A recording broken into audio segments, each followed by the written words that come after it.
What's up, the Comic Coalition here for another video for you guys today, and I am hyped.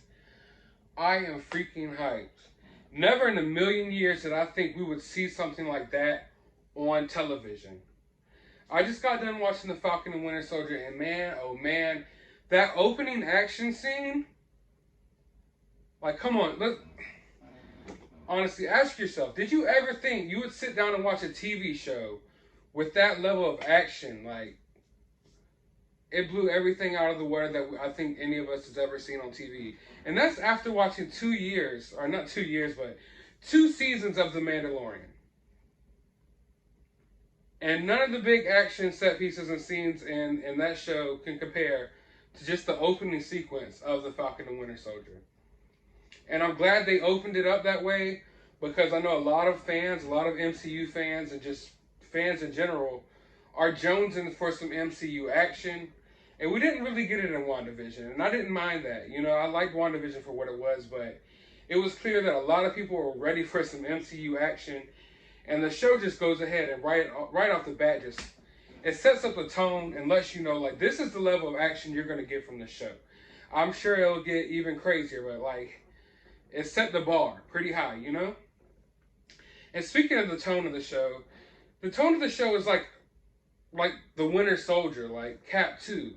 It's that kind of tone. It's a grounded tone, like the Russo brothers. Like, when you watch a Russo's brother MCU movie and you watch a different MCU movie, you could kind of tell a difference. You know, I mean, there's really a blatant difference in the tones of the movies, at least in my opinion.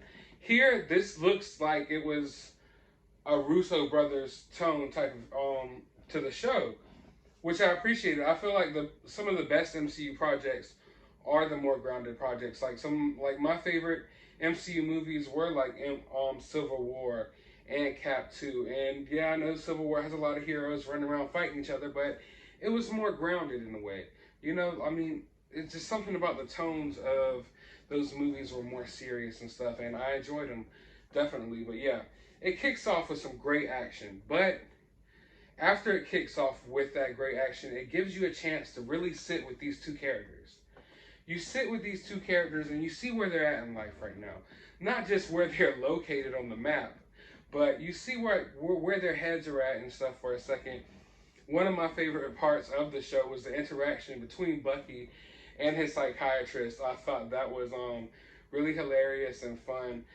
And I mean, you can see that Bucky's kind of in a tough place right now, and I understand it for sure. And the Falcon is in a tough place too.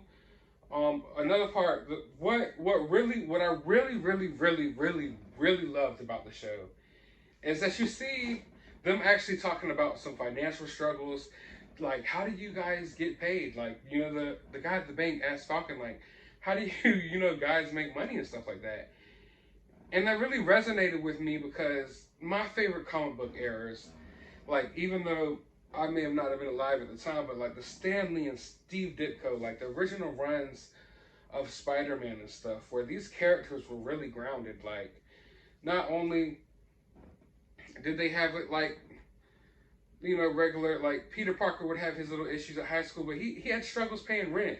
You know, he had problems with the rent, and Aunt May had problems with the bills, and like all of these characters were way more grounded back then. Like, yeah, they were superheroes. They had these powers, but at the end of the day, they were regular people that had to go home and live regular lives, and they still had to pay rent. They had to put gas in their car if they could afford a car. Most of them couldn't. Like, they had those issues. And here's like one of the first times in the MCU that we finally see that, which is a shame, because we have 2 Spider-Man movies in the MCU, and I don't feel like they've captured that essence of Peter Parker there. Like, I feel like they do a good job of capturing his character as he progresses through high school, and like the little things that you go through high school. But the other struggles in Peter Parker's life is just not there. We haven't seen any of these like type of situations really like in the MCU so far, and finally we're getting it, and it just makes it that much more like you can associate with it even more. Like, you can associate with the Falcon struggle in this show for sure. And going back to that opening action scene just for a moment, it was nice to see George St. Pierre's Batroc return to the MCU. He kicked some ass in there. Like, he served Falcon there for a second, but it was nice to see him return. I love when the MCU does those little callbacks and brings back those little characters from other movies, like they did in WandaVision. I like seeing those callbacks. I mean, it makes you, it hits you in like in your feels in a way, because it's like you've been invested in this universe for so long. So when you see these characters pop back up, it's nice because that's how comic books were. Like sometimes you would dispose of this villain real quick in one issue, and you might not see him for 200 more issues, and then he pops back up, and it's like if you've been invested in these movies for so long, those little things pay off. Um, Also, beginning, it was really nice to see Rhodey, even though he was only in it for a moment. It was nice to see him included in there as well, because I mean, it's the MCU, and yeah, there's all these different characters, and they don't always have to be at the same place at the same time, you know. So I get a lot of these shows aren't gonna have all, like, people are always asking in WandaVision, you know, where's Doctor Strange gonna like come? Wouldn't these heroes come in this situation, in this situation? And I don't think you need that in every situation, but I do think you need some of these characters sprinkled in, you know, throughout these MCU shows to really show you like this is a connected universe, you know. So seeing Rhodey there when Falcon was giving his speech, it just made sense because Rhodey would have been there, you know. And he delivered some great lines. In this show, I can already tell the dialogue is going to be really great in this show. There's some really deep, powerful lines just in episode 1 so far, like that really resonated with me, and I know it's going to resonate with the MCU fans for years to come. I think the show is really rewatchable. I've already rewatched it twice, and I haven't rewatched a single episode of WandaVision once. And that's not to say anything bad about WandaVision. But say what you want about Falcon. I've always loved his character, you know, like even in the comics, but I've really loved his character in the MCU. And of course, he's more of a side character. He's not a big character like your Caps and your Thors and your Iron Mans. So he's more of a sideline character. But I feel like he's been done justice. Like if you go back and watch Infinity War and Endgame, like he has his moments. And like some of those action scenes, if you look in the background, Falcon's like stabbing people with his wings. Like he goes in and he has his moments in Civil War, you know. So I feel like I love Anthony Mackie as an actor. And even though, like, yes, his Falcon is more of a sideline or a smaller hero in the sense of all these other heroes, I do feel like he has been done his due justice throughout the MCU. But it's good to finally be able to sit down with the character for him to really get the spotlight and to flesh out the character more, because he's such a likable character. He is such a likable character and such a likable person in real life. Whereas I feel like Bucky has been underutilized. And I didn't realize that until watching this first episode, because the acting that Sebastian Stan did in this episode really showed me like, wow, they have not really like been using this guy like they could have been, because like don't get me wrong, he's had a lot of badass action scenes throughout the MCU in his appearances in the MCU, but to sit down and see his acting chops, man, he is underutilized. He did a great job in all of his acting. The emotions on his face and everything, I really bought into it. And I mean, it just goes to show that I feel like so far, some of the best acting we've seen in the MCU has been from these television shows. Just in episode 1 of The Falcon and Winter Soldier, the acting in that show between Anthony Mackie and Sebastian Stan, I feel like it's some of the best acting we've seen in the MCU. And in WandaVision, I feel like, you know, the chemistry between Paul Bettany and Elizabeth Olsen, that was probably the best acting we've seen in the MCU. So right off the bat, there's no room for cheesiness here or anything. It's on par with anything that we've seen in the MCU this far.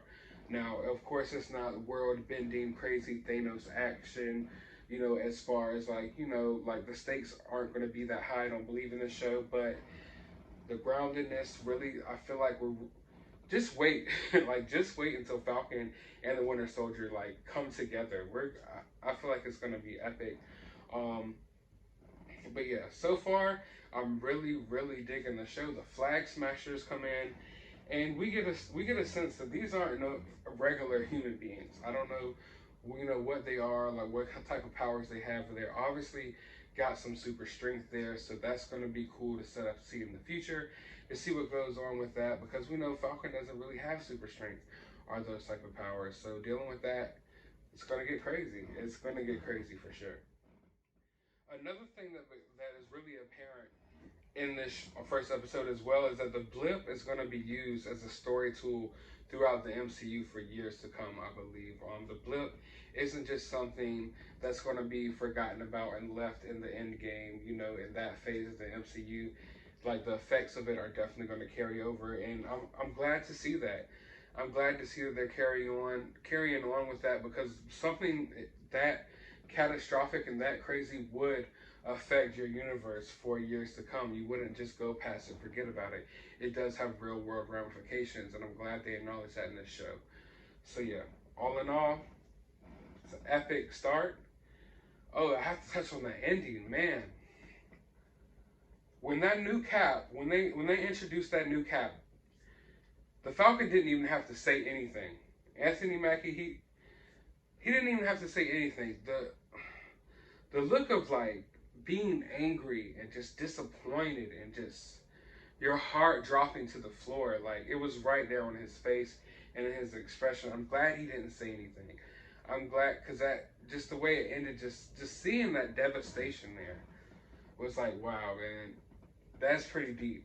And also, man, I feel bad for the actor who is playing the new Cap, because he is getting destroyed on the internet as we speak. Like, no holds barred. People do not care that this is a real human in real life. People are destroying this guy.